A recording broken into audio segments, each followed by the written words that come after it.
今まで使えなかったスティック掃除機にも使える圧縮パックができました。使い方は簡単。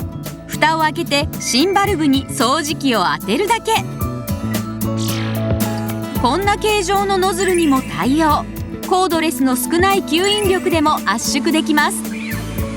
布団が3分の1になって収納場所もすっきり。